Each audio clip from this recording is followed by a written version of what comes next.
சமையல் பிரியர்கள் அனைவரையும் பிஎஸ் ஐயர் சமையல் யூடியூப் சேனல் சார்பாக வரவேற்கிறேன்.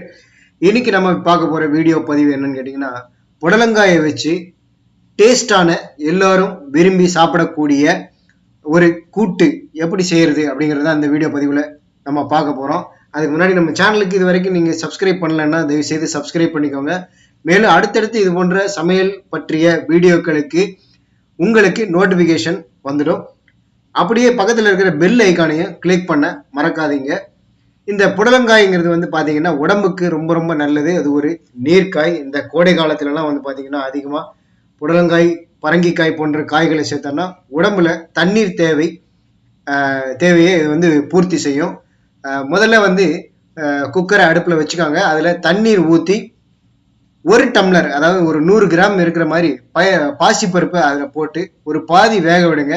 அது பாசி பருப்பு ஒரு பாதி வெந்த பிறகு நறுக்கி வச்சிருக்கக்கூடிய இப்போ நம்ம இந்த புடலங்காயை அதில் போடுறோம். இது மாதிரி புடலங்காயை கட் பண்ணி நீங்கள் அதில் குக்கரில் போட்டு என்ன பண்ணணும், வேக வைக்கணும்.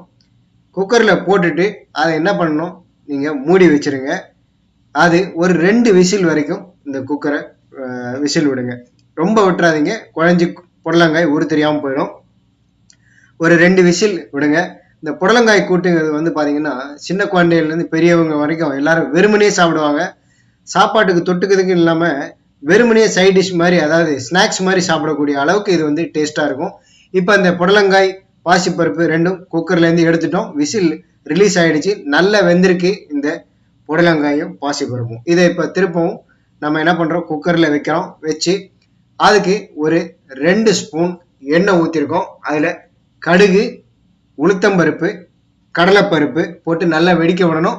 அதில் ஒரு 2 காஞ்ச மிளகாய், வரமிளகாயை அதில் பிச்சு போட்டு அதை நல்லா வெடிக்க விடுங்க.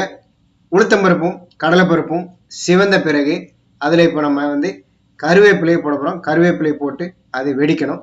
நல்லா வெடித்த பிறகு இந்த புடலங்காய், பாசிப்பருப்பு வெந்திருக்கிற இந்த புடலங்காய், பாசிப்பருப்பையும் நம்ம அதில் கொட்டுறோம். இப்போ கடுகு நல்லா வெடிச்சிருச்சு.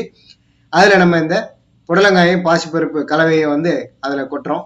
அதுக்கு முன்னாடி வந்து நம்ம இப்போ தக்காளி, அதில் 2 தக்காளி அது சின்ன சின்னதாக நறுக்கி அதில் போட்டு நல்ல நம்ம அதை வதக்கிறோம். நல்ல தக்காளி வந்து மசியணும். இந்த தக்காளி வந்து பார்த்தீங்கன்னா அந்த புடலங்காய் கூட்டுக்கு மேலும் டேஸ்ட் கொடுக்கும். ரொம்ப டேஸ்ட்டாக இருக்கிறதுக்கு தக்காளி வந்து எல்லாத்துலேயும் நம்ம சேர்க்கலாம். தக்காளி பாருங்கள் நல்லா நம்ம மசிக்கிறோம். அது நல்லா வெந்த பிறகு அந்த கலவையில் நல்ல எண்ணெயில் போட்டு நல்லா வதக்கிட்டு அதுக்கப்புறமா நம்ம இதை என்ன பண்ணுறோம், புடலங்காயை கொட்டணும். ஒரு 5 நிமிஷம் இந்த தக்காளியை நல்லா போட்டு வதக்கிட்டு இப்போ இந்த பாருங்கள் தக்காளி நல்லா வெந்துருச்சு இந்த எண்ணெயில். இப்போ அந்த புடலங்காயை, பாசிப்பருப்பையும் அதில் நம்ம கொட்டிட்டோம். கொட்டி ஒரு 5 நிமிஷம் நல்லா கலக்கி அதை கொதிக்க விடுறோம். அதுக்கு பிறகு வந்து நம்ம ஏற்கனவே தேங்காய், பச்சை மிளகாய், சீரகம் போட்டு மிக்சியில் நல்லா அரைச்சி வச்சுருக்கோம். ஒரு அரை மூடி தேங்காயை போட்டு அரைச்சி வச்சுருக்கோம். இப்போ அந்த கூட்டில் மஞ்சப்பொடியும் தேவையான அளவுக்கு உப்பையும் நம்ம போடுறோம்.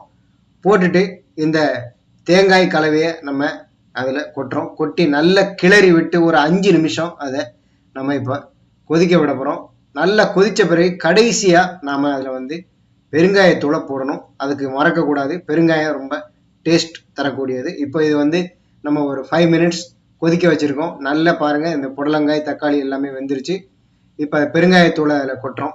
கொட்டிட்டு நல்ல ஒரு கலக்கிட்டு இப்போ அந்த தேங்காய், அரைச்சி வச்ச தேங்காய் விழுது அதில் போடுறோம். போட்டு நல்ல ஒரு 5 மினிட்ஸ் இந்த தேங்காயில் இருக்கக்கூடிய பச்சை மிளகாய், இந்த தேங்காயை அரைச்சி வச்சிருக்கிற காரம் அதில் இறங்கணும்.